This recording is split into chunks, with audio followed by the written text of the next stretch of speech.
Michael DiLeonardo, born June 18, 1955, is a former Italian-American mobster turned government informant.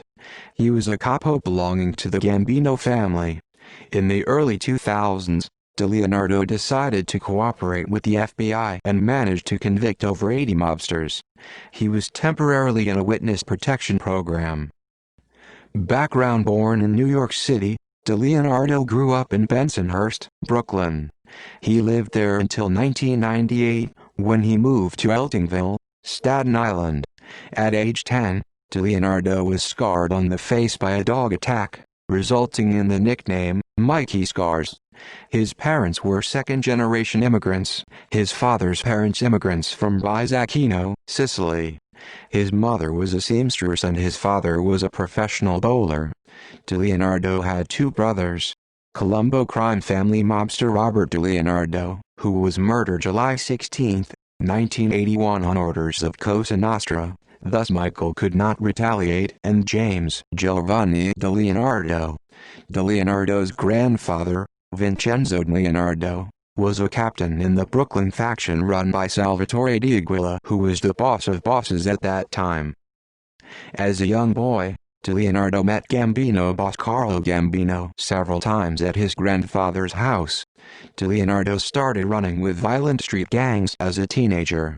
In 1973, DiLeonardo graduated from New Utrecht High School in Brooklyn. He attended college for 18 months, but did not graduate. In 1985, at age 29, DiLeonardo married Antoinette Toni Marie Fapiano, a cousin of Gambino under boss Frank DeSico. DiLeonardo had one son with Fapiano, Michael DiLeonardo, Jr. After 12 years of marriage, DiLeonardo started an affair with Madeline Fischetti. He kept Madeline in a rented apartment in Bay Ridge, Brooklyn while maintaining a home with his wife and son on Staten Island. DiLeonardo eventually divorced Antoinette and married Madeline. They have a son, Anthony. A wealthy man, DiLeonardo owned a mansion on Staten Island overlooking Raritan Bay. Mob life: by age 21, DiLeonardo had started working for the Gambino family. Since the 1960s, he had been running errands for tips from several Gambino associates.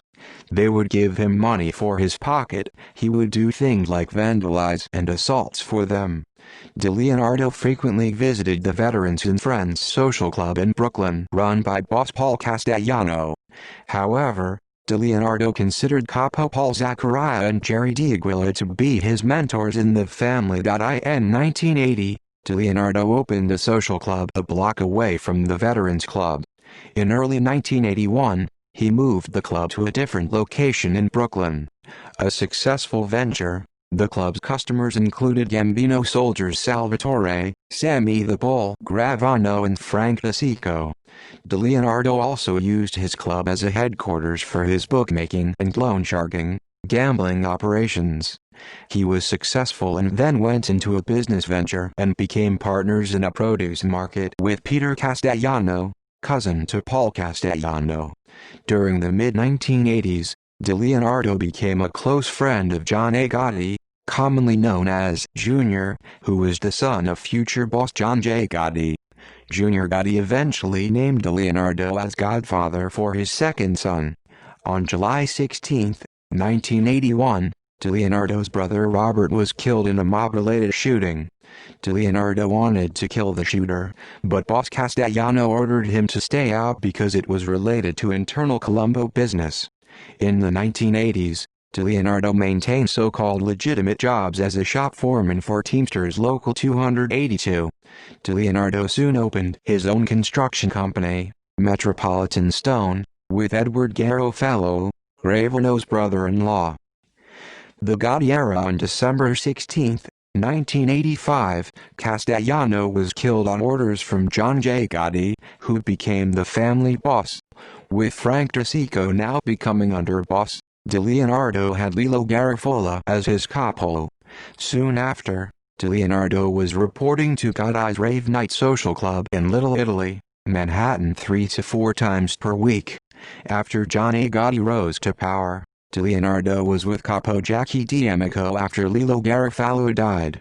In April 1986, DiLeonardo was at the Veterans and Friend Club now run by Frank DeSico on the day Frank was killed by a car bomb.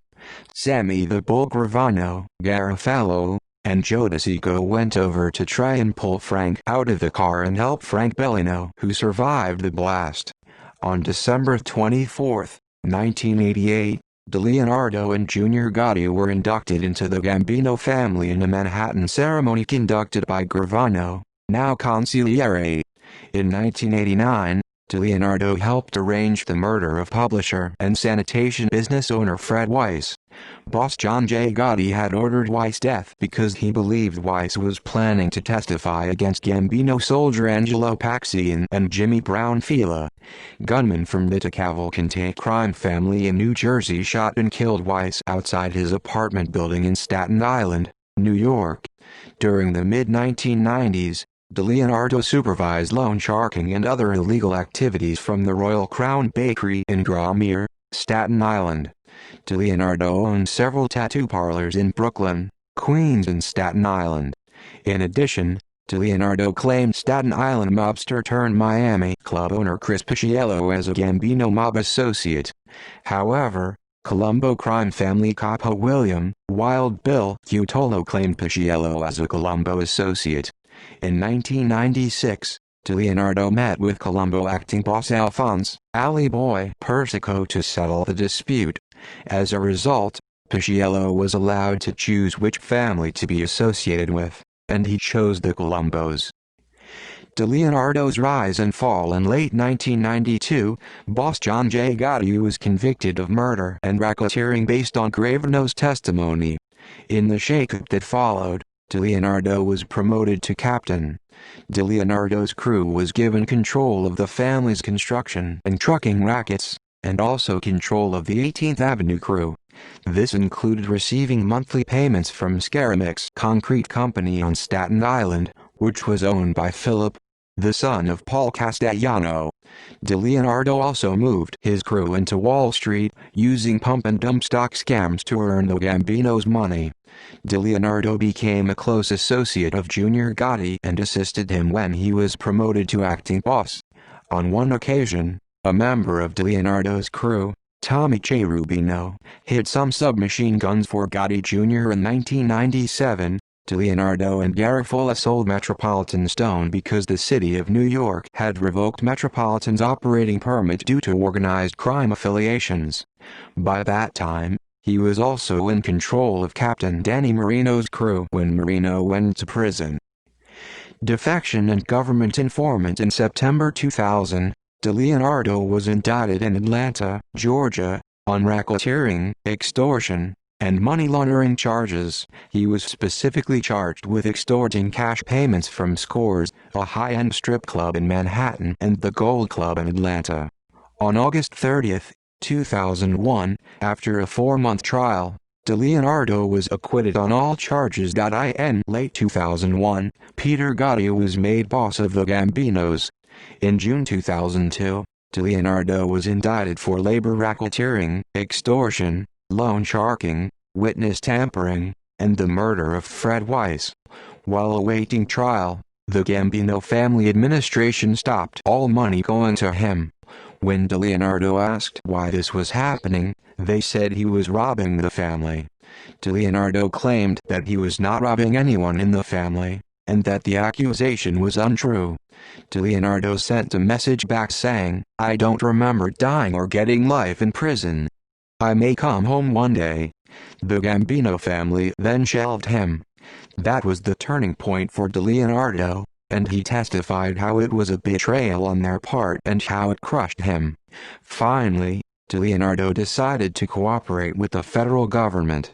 DiLeonardo later said that in 2002, the thought of having to testify against his friend Junior Gotti and others that were close to him led him to a suicide attempt.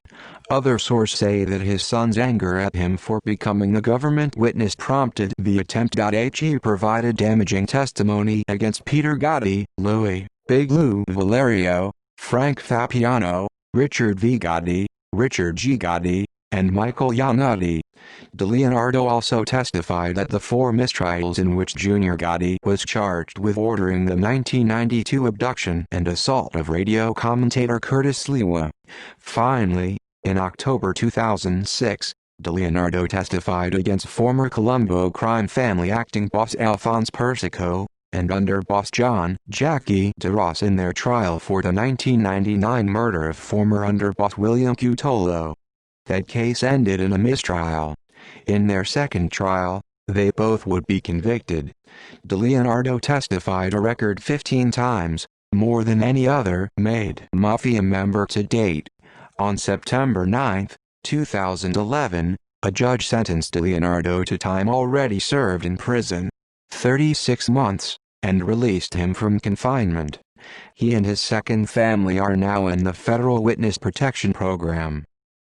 References: Last Days of the Gotti Gang, Part 9, The Three Victims by J. Artis Sigathy and Lou Ippolito Jr.